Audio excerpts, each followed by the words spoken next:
Tell me what the hell are you scared of when in the end the only thing Where's that's the love? Right here on this podcast. Welcome to Love Drops, where your hosts and One Love ambassadors, Charles and Diane, will share love, hope, and inspirational topics taken from their journey and world events. We will also include on-location recordings and special pop-up guests from cool places all around the world. So sit back, relax, and enjoy the show. whether big or small, love never fails. Oh, love it conquers all. Love never fails.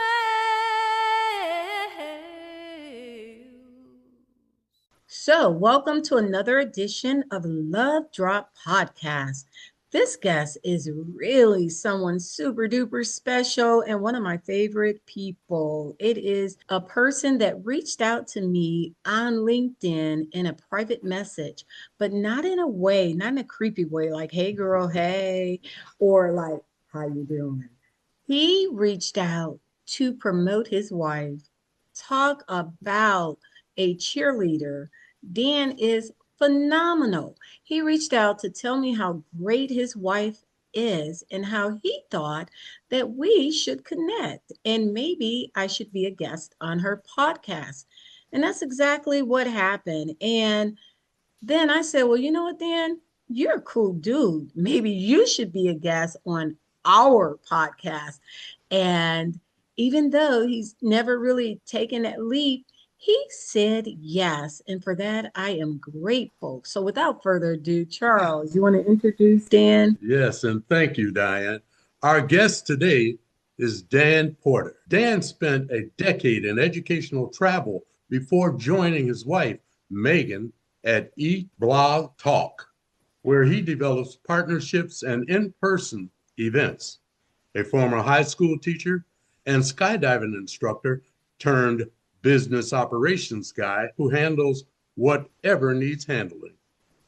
Dan's passion has always been bringing people together and facilitating spaces where meaningful connections can happen, whether he's behind the scene or on the mic. With Dan, it's all about other people. Thanks, Dan, for joining us to discuss following the nudges. And with that said, Dan, you have the mic. Wow. Well, thank you for the nice intro there. I am up here in freezing cold Minnesota, but very happy to be talking with you guys. And I was interested by the subject because this is happening because of a nudge. I had been on LinkedIn, kind of broadening my network, and I came across your profile, Diane, through Toby, I believe. That was my first connection. And I just felt like reaching out. Not exactly sure why. I just thought it would be cool to have you on Megan's show. And so I did, and it worked out. And now I've got to meet you two awesome people. And I think that's kind of the point of following those nudges is new experiences, meeting new people that you normally wouldn't have if you're just going through day by day and not paying attention to those opportunities that kind of come up and can lead you in new directions. So yeah, I wouldn't be here if I hadn't done that. Absolutely. And you know, Dan, just knowing a little bit about your history, you are a nudge follower. You know the power of the nudge, even when maybe it doesn't make any sense. I mean, look at what you and Megan are doing right now. Let's put it in reverse a little bit and just talk about just your nudge to join and support Megan and what she's doing with eTalk blog. Let's go back to that. Yeah, that's interesting. One of the things that I thought of when I was thinking about nudges is it helps to have someone encouraging you along the way, taking those nudges. And Megan's definitely done that for me over the years, going way back to, years ago, we bought an RV. I was a little hesitant, but we did it and it was great. And I'm glad we did that. And that's happened several times over the years where the nudge is there, but I'm a little hesitant and Megan helps get me over the edge. But as you do that more and more and you get more used to following those nudges, it gets a little easier. And when it came to joining Megan, we had talked about it over the years while I was still working in educational travel. And, I said, that sounds great. I don't think my skill set really would line up because I'm used to working with teams, with people, and Megan's business is there's a lot of doing things on your own. You're remote a lot of the time. And I was resisting kind of a little bit. But as the years go by, you kind of learn the importance of time, especially having kids. And when her business got to the point where it could support kind of our day-to-day expenses, there was one January, I remember, I think it was the January of 2022, I said, okay, let's see the next 5 months. Let's see if we can just only use her income. And that worked out. And so we pushed off. I stepped back, after 10 years, and we were able to travel, have flexibility, more time with our boys that we never would have had.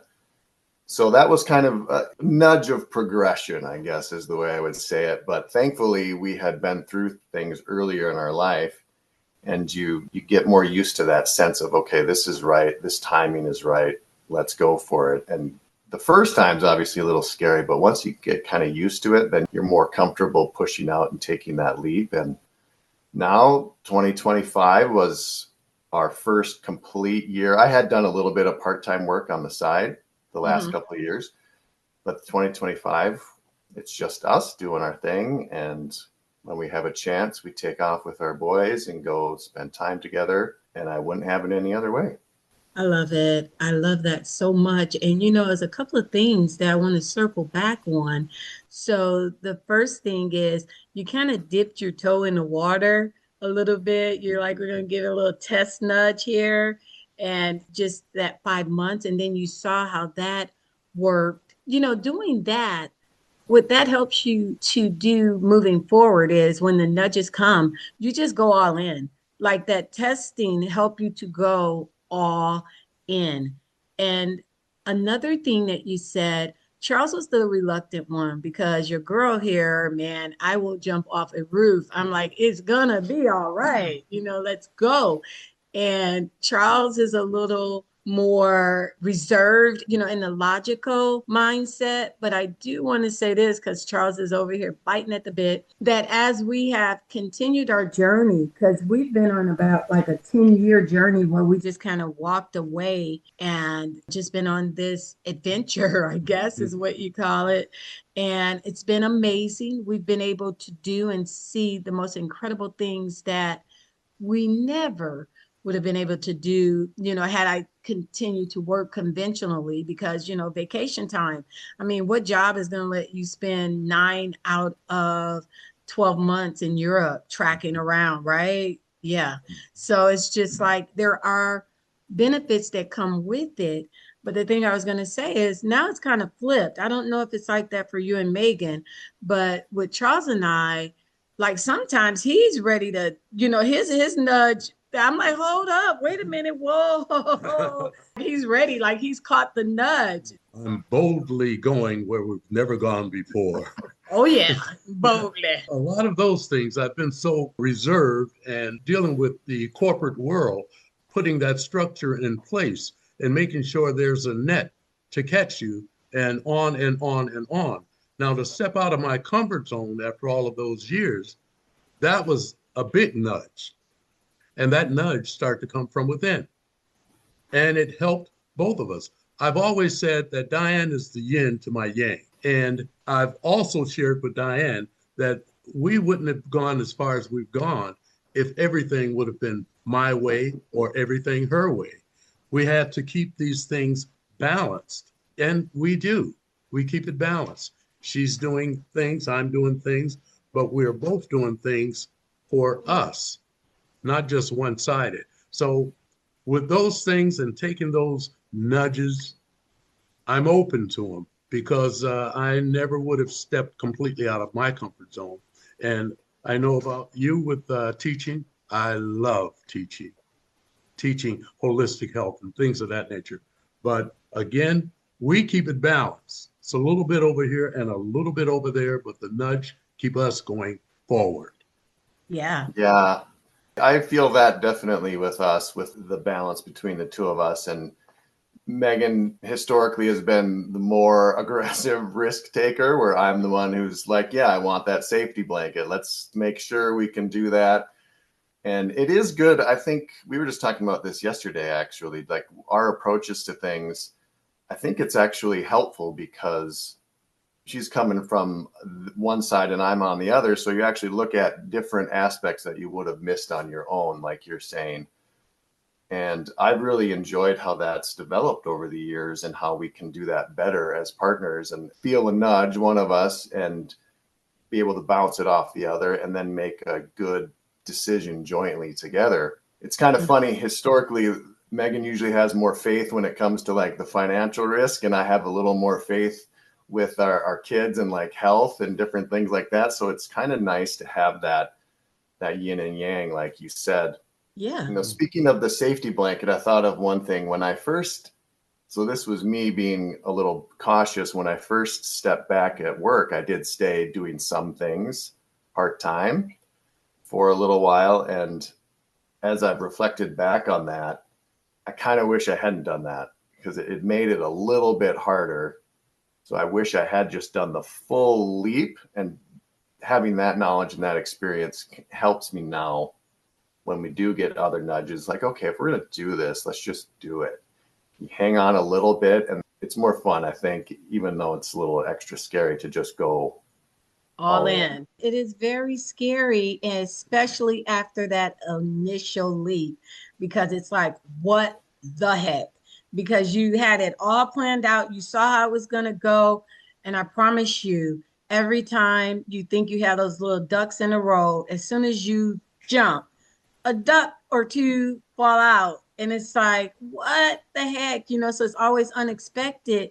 So what we do now is we just leave room for that. When we go out, we just leave a space for the unexpected, whether it comes or not, or how it comes. Sometimes it comes with a benefit. Like it's like, whoa, bonus.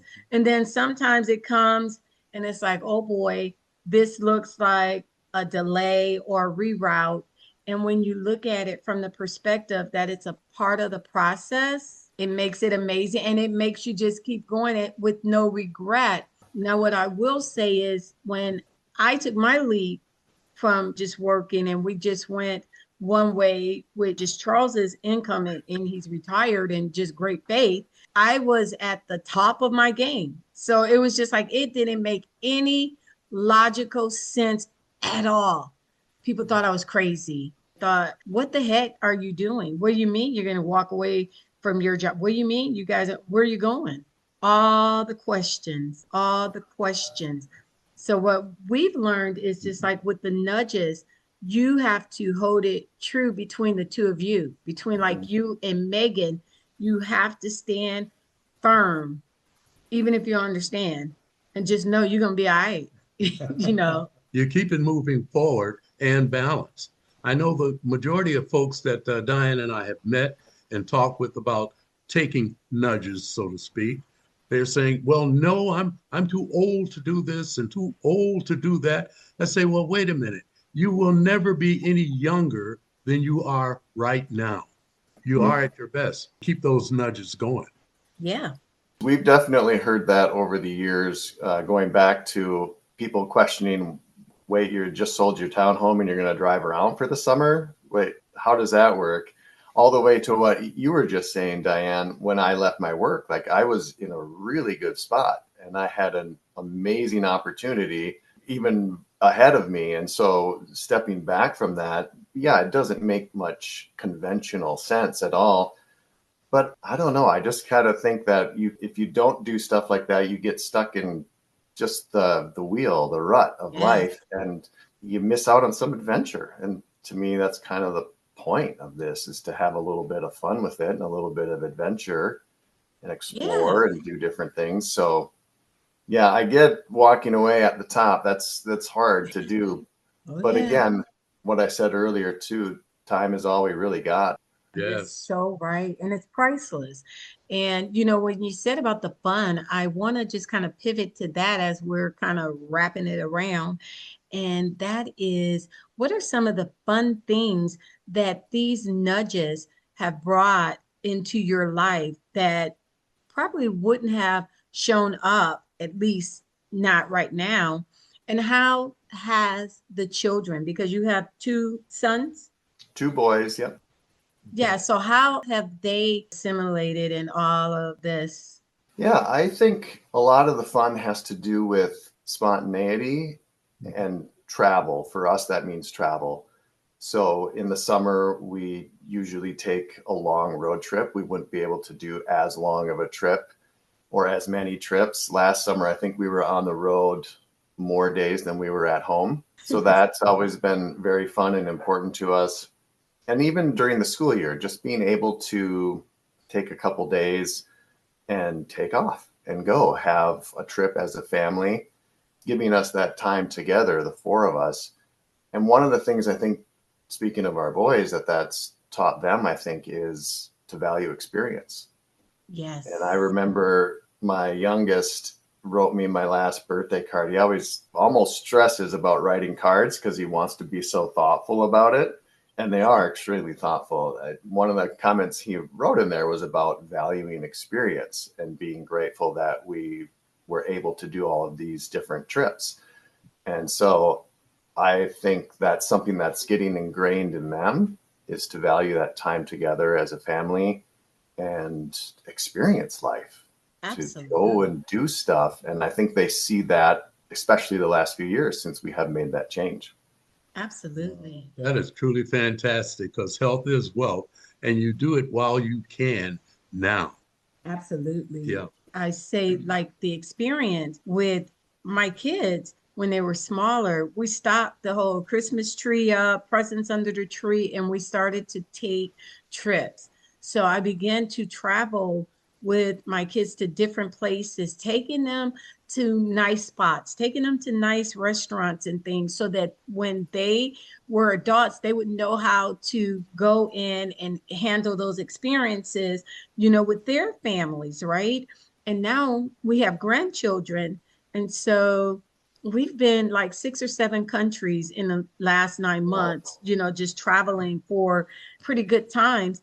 And our grandkids are like, we're so fortunate to have grandparents that are traveling around the world. And it just lets us know that we can do that. And, same with the kids. So you're teaching your children in action how to follow the nudges. And how are you seeing that played out with them? How are you seeing them taking risk? Well, risk, I think we're working on. My oldest is a little more, ready to take some risks. I mean, within their little worlds, they're pretty, safe. But I think, as far as risk, well, my oldest actually, he recently asked a girl out, which is a big deal for him. Okay. So I don't know if that's because of us or has anything to do with it. But I think the biggest thing that they've seen is that we're willing to kind of step out of the normal mode of doing things Mm-hmm. in exchange for experience and time together.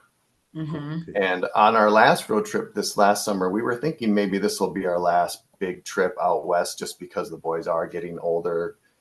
But Megan and I were talking after the trip. It was amazing how much we engaged with the boys. Like Sam was engaging with us and just wanting to be together. So, I'm not speaking too much to the risk, but I think what the biggest thing I've seen is that value of time and experience together.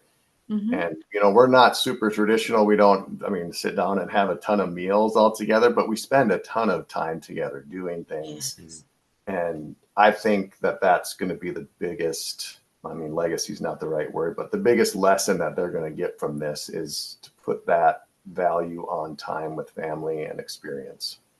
I beg to differ, if I may. I think that you and Megan are creating an amazing legacy for your sons, and where you see that, and I can see where you're coming from, but where you see that is when they are now adults and they have kids, because I probably wouldn't have used legacy, but when I watch my daughter and sons with their children, I'm amazed, because the things that I thought they weren't paying attention to, or the things that I thought that they were so irked by, they're now taking it and applying it with their kids. Like they take their kids on hikes and trips and, fancy restaurants and, just, I was like, oh, okay, it's stuck. And I'm seeing time being interwoven with quality, good quality time, whether it's a minute, an hour, a day, or whatever. If there's quality in there, there's real value in there, and it supports whatever is coming after that. So if we can continue to put quality into our time, then that time isn't wasted. It's a building block for bigger and better things to come. Absolutely. So, as we are kind of pivoting to the end, I'd like to know for you, what has been one, two, three of the greatest benefits? What have you seen for yourself as just the greatest benefit in taking the nudge and joining your wife and building this empire together? Ooh, I like that. I think the biggest thing, I guess, to put an umbrella over everything is a clearer perspective of what's really important. Because when I used to think of how hard is it to step back from this job that I really like, and it's like, well, wait a second. What's really important? It's time. Time with my family is important. And I think that perspective can get lost pretty easily. And following these nudges over time, especially over the years, little nudges going all the way back to, buying an RV, which seemed ridiculous, buying a home that maybe was a stretch, but it wasn't. And even if it doesn't work out, okay, like what is the perspective here? If putting things in light of time and the universe, eternity, whatever you want, whatever you need to help your mind realize that this time with family, that's all we got. So I think that's probably been the biggest thing, that perspective shift, to just keep my mind focused on what's really important. I love that. I That's love it. huge. That is huge, Scott. I want to just really thank you so much for joining us. I know that Megan is the name on the book, but you are, part of Megan. Like I told her, I'm like, you're her greatest cheerleader. So you want to speak for a quick few seconds about Megan's book, and we put the links in, and yeah. Yeah, this is easy. This will be the easy part. This summer on our trip, every summer we take one big trip out to Montana. It's one of our favorite places. And we fill in the rest of the year with different little trips. But we thought this might be our last one. It was our 10th trip. And partway through the trip, Megan had a nudge, a feeling that I should write a memoir about these years of travel in the RV. And so on our way back, she started taking notes and then started writing, and it just kind of poured out of her. The whole thing just came out, and it's talking about taking the path less traveled. It's called Take the Exit, referring to that. You can take the exit off the main road and go after life the way you want it. And yeah, it's told through the lens of all of these RV trips that we've done, but it's more about that, taking the exit, taking the leap, and appreciating the life that we really have here. And so I have copies of it right here on my desk, remind me of it, and we're getting it out there now. And I think it's a fun read. Of course, for me, it's easy to say that, but I think people will enjoy it and enjoy kind of the lessons and the encouragement. I mean, there's ups and downs, obviously, with every life that's lived. And I'm hoping it's a nudge for certain people who are right on the edge of, I'm not real happy, I want to do this. And I hope it encourages them to just go for it. I think it will. And I have my copy.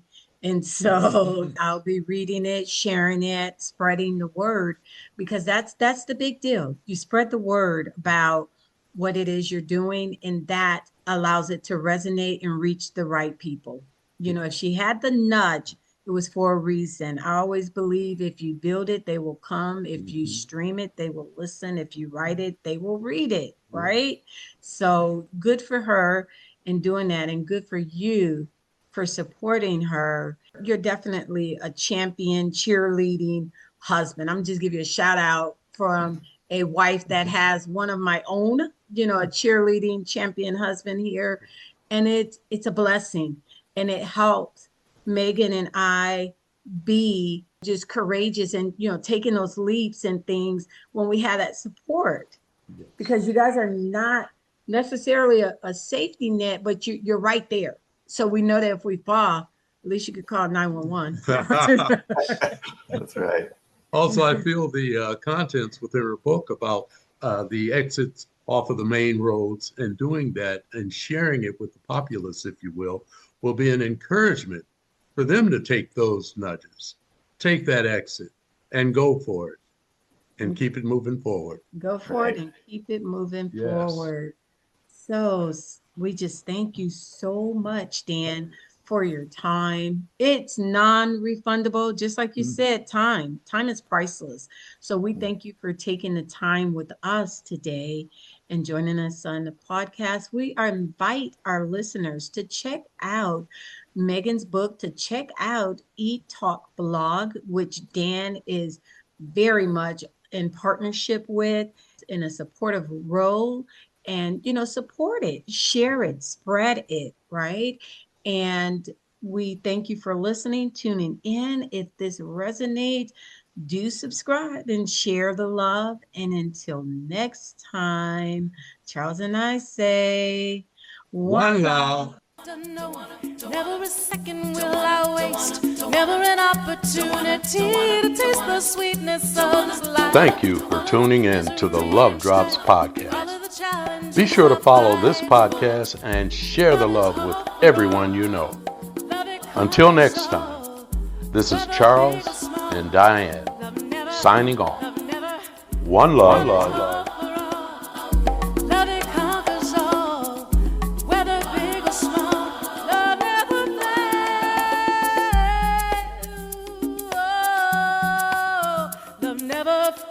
Love it conquers all.